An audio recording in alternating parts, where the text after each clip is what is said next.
Zéro but partout entre le Barça et une équipe comme Getafe, les gars. Je vous l'avais dit dans la vidéo avant-match que ce match n'allait pas être facile pour le Barça. Parce qu'une équipe comme Getafe, c'est une équipe hyper compliquée à jouer, surtout quand elle est à domicile. Franchement, les gars, c'est vraiment pitoyable, les gars, ce match. J'avais l'impression que j'ai regardé plutôt un combat de boxe plutôt qu'un match de foot. Parce que la façon dont les joueurs de Getafe entrent dans les joueurs du Barça et l'arbitre ne dit rien. Alors, que dire de l'arbitre? Que dire de l'arbitre durant cette rencontre? Franchement, c'est pas croyable, les gars. Le championnat vient tout juste de commencer et l'arbitre nous tracasse déjà. C'est comme si l'arbitre voulait nous faire payer quelque chose. C'est comme si on avait quelque chose à le rendre. Franchement, les gars, il nous le fait payer en ne pas soufflant les pénalties, en ne pas donnant les cartons jaunes à une équipe encore, les cartons rouges à une équipe comme Getafe. Tout ça, c'est pas croyable, les gars. C'est pas croyable, tout ça. C'est pas croyable. Franchement, les gars, c'était vrai, c'était pas un Barça flamboyant, mais le Barça n'était pas trop mauvais aussi. Mais c'est plutôt la façon dont c'est plutôt le jeu de Getafe qui nous a détruits. C'est plutôt le jeu de Getafe qui nous a détruits. Et les gars, que dire d'un jeu comme Rafinha à 26 ans, ne pas réfléchir comme ça, se laisser prendre dans les provocations comme ça, les gars, franchement, c'est vraiment pas croyable pour un jeu comme Rafinha. C'est pas que Rafinha était mauvais, Rafinha était plutôt bon, mais c'est surtout le carton rouge, les gars, qui nous a dérangés. Et les gars, ce que je n'arrive pas à comprendre, c'est pourquoi les joueurs de Getafe peuvent faire des fautes comme ça. Et nous, quand on parle, quand on poste, franchement, c'est carton rouge pour nous. Carton rouge pour un entraîneur comme Xavier Hernandez qui réclame juste, qui dit juste à l'arbitre pourquoi les joueurs de Getafe peuvent faire des fautes comme ça. Mais nous, non. En fait, un carton rouge pour ça, franchement, les gars, c'est pas croyable. Et l'arbitre devait savoir que la façon dont il gérait le match, c'était vraiment pas bon. C'était vraiment pas bon. Parce que dès le début, les joueurs de Getafe, les coups de coude qu'avaient mis les joueurs de Getafe à un jeu comme Robert Lewandowski, franchement, les gars, c'est pas croyable. Il y avait pas carton rouge pour les joueurs de Getafe. Mais les gars, pour nous, oui, Rafinha carton rouge, Xavier Hernandez sans carton rouge, c'est vrai, Rafinha mérite le carton rouge qu'il a copié. Mais les gars, c'est surtout la rage, les gars. C'est surtout la rage qui a fait que Rafinha agissant comme ça.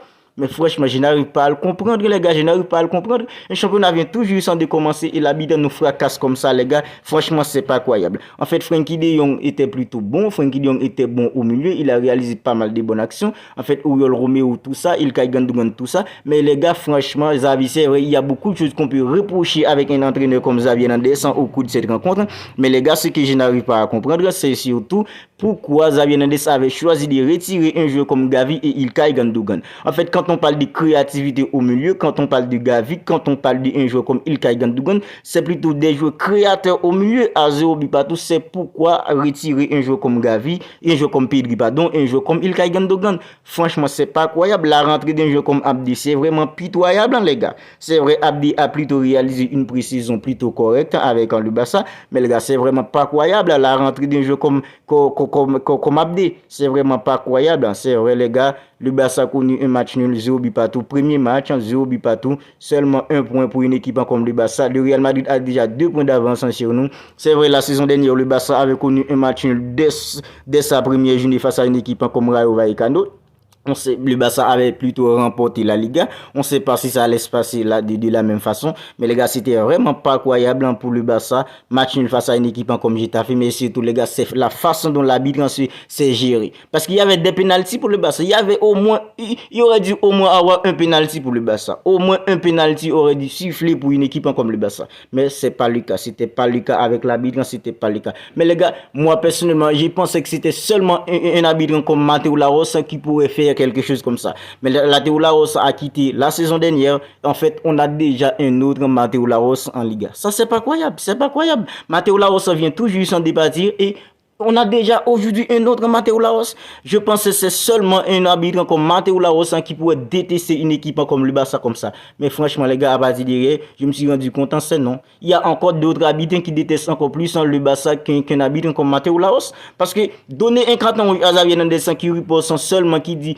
pourquoi les joueurs de Getafe peuvent faire des fautes comme ça, mais nous non. Un carton rouge pour lui comme ça. Pourquoi donner un carton rouge avec Rafinha quand les joueurs de Getafe en fait entrent dans les joueurs du Barça méchamment comme ça, méchamment comme ça. Un joueur comme Robert Lewandowski a pris plusieurs coups de coude durant cette rencontre. Il n'y avait pas de carton rouge pour le joueur qui les a donnés. Mais les gars, un joueur comme Rafinha, j'ai pas dit que Rafinha ne mérite pas le carton rouge. Rafinha mérite le carton rouge. Mais c'est plutôt la rage qui l'a fait réagir comme ça. C'est plutôt la rage, les gars. Parce que voir son équipe se fait malmener comme ça, en fait, en train d'être dans tes joueurs comme ça, et l'arbitre ne siffle rien, ne donne pas de carton jaune, ne donne pas de carton rouge. En fait, toi, t'as la rage de toute façon. Du coup, t'as la rage de réagir. C'est vrai, Rafinha devait être en plutôt devrait être plutôt plus tranquille parce que c'est vrai, c'est une équipe de football, prend un carton rouge à 0-0 en fait, ça met ton équipe dans le pétrin, mais c'est vrai, mais les gars, la rage c'est vraiment pas croyable, hein, les gars. Est-ce que un joueur comme Lamine Yamal ne peut pas être un titulaire lors du deuxième match du Barça? Moi je pensais qu'avec l'absence d'un joueur comme Rafinha,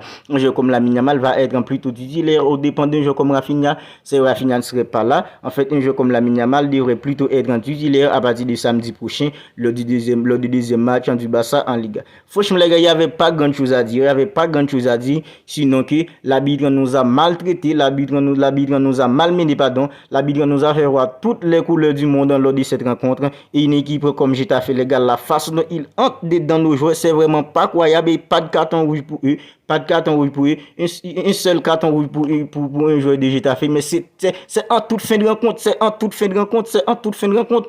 En fait, plutôt que au lieu de donner un carton rouge à un joueur comme Rafinha avant, en fait, deux joueurs de Getafe auraient dû prendre deux cartons rouges. Vous voyez ce que je veux dire? Mais il n'y avait pas tout ça. Franchement, les gars, c'est vraiment pas croyable la façon dont le Barça a perçu du point.